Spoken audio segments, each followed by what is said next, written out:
Hey guys, welcome to today's video where we'll be going over the anatomical position.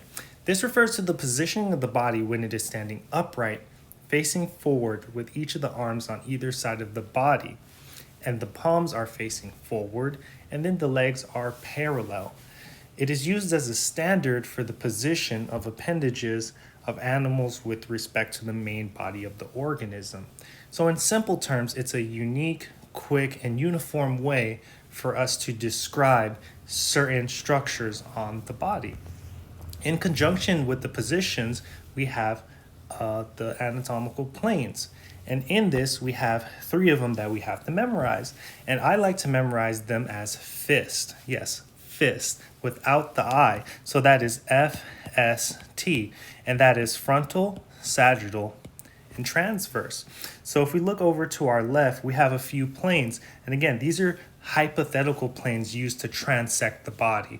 In simple terms, they are imaginary cuts that we make. So in our bottom left, we have a bodybuilder who's obsessed with his body mass. So we have a sagittal plane or a cut that is going right down the middle, and this separates the body from left to right. Then we have a transverse plane or a horizontal cut that separates the body from the upper and lower. I'll just write up and down for clarity. And then to our right, we have the frontal plane. So this is kind of like a side swipe, a side cut of the body. And this gives us the front and then the back of the body. Fist.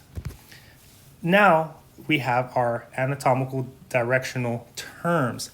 There are 7 of them. These are very important because this gives a relationship for different body structures. We can say this body structure is blank to this one, and we'll see some examples here. So to our left, I first want to introduce the median or the medial line that we have.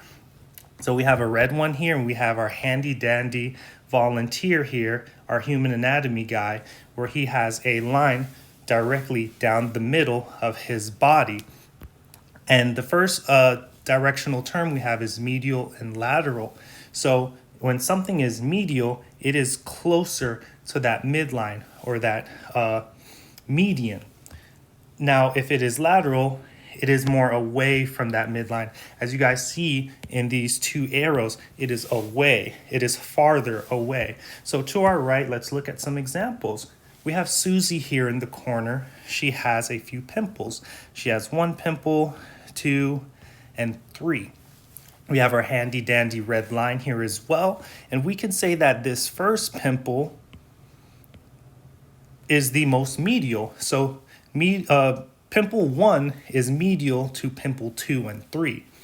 And then if we look at pimple 3, it is farther away from this middle line. So this is lateral to pimple 1 and 2. It is farther away. A more practical example that we have here is the heart and the lung. If we draw a midline here, we can say that the heart is medial to the lung because it is more in the middle for our medial line.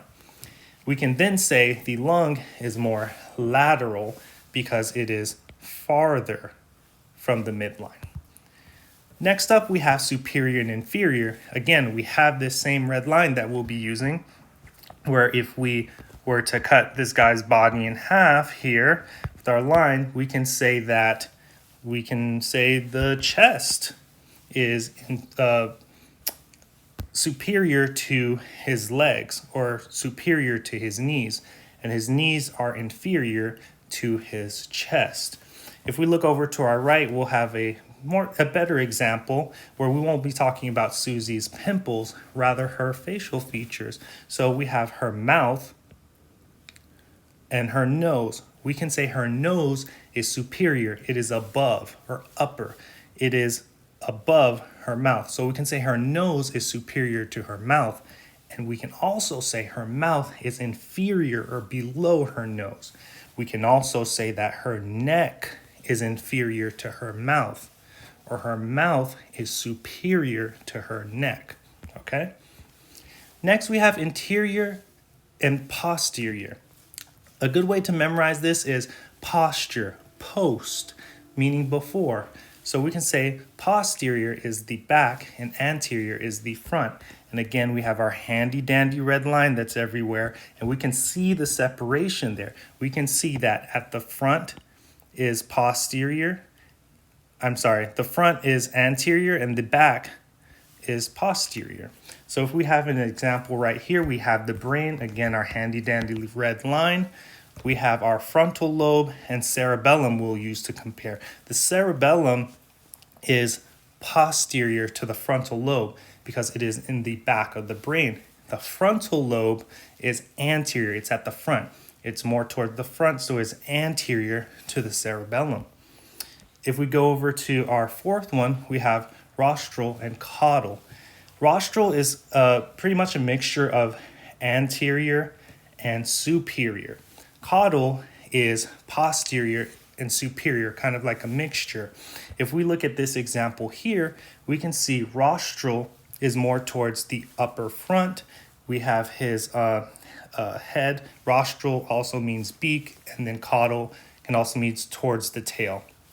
So we can see here we have the brain again, where we can say the frontal lobe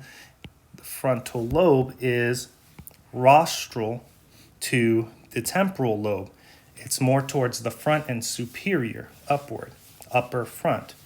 And then we can have the temporal lobe, we can say is caudal.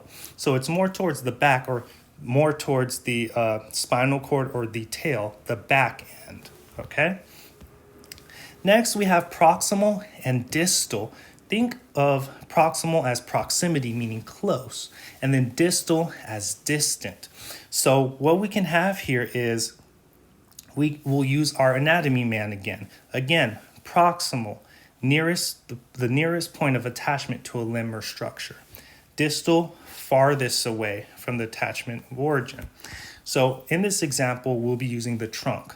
The trunk is really just the chest, the hip, abdomen, back area, those parts. So we can easily say that the hip is proximal to the knee because the hip is closer to that trunk or that core area than the knee is. We can also say that the knee is proximal to the ankle because the knee is closer to that core. We can lastly say that the ankle is proximal to the foot. So we can say that the ankle is closer to the core than the foot is to the core. With distal, we're looking away from the origin. So we're looking away from this trunk area. So we can say that the foot is distal to the ankle because the foot is farthest away from the trunk. The ankle is closer. We can also say that the knee is distal to the hip, okay? Also, we have superficial and deep. Superficial is closer to the surface of the body, while deep is farther from the surface of the body. So in our example here, we can say this is the skin, and then we have the rib cage, and we could say we have the lungs here. We can say that the rib cage is superficial to the lungs, meaning it's closer to the skin or the surface of the body. And then we can say that the lungs are deep to the rib cage or the skin, meaning it is furthest away from the surface. So deep, think farther into the body, and then superficial as being close or the surface or the skin, okay? Last but not least, we have ipsilateral and contralateral. Ipsilateral is on the same side of the body, while contralateral is on the opposite side of the body. On the contrary, right? Opposite. So, and then we have ipsi, which means the same. So if we look over at our human anatomy guy for the last cry here, he has his arm and his hand. We can say that's ipsilateral on the same side. We can also say that he has a few bruises. He has 2 bruises on his arm. We can say that since these bruises are on the same body structure, it is ipsilateral. On the other hand, we can say that he has a bruise on one side of his body, on his arm, and another bruise on the other side. That way we can say that it is contralateral, on the opposite side of the body. And again, if he had those bruises on that same side of the body, we could say that it is ipsilateral. So I hope this really helped you guys in memorizing some of the directional terms and understanding the importance of the anatomical position. I'll see you guys in the next video, and thank you.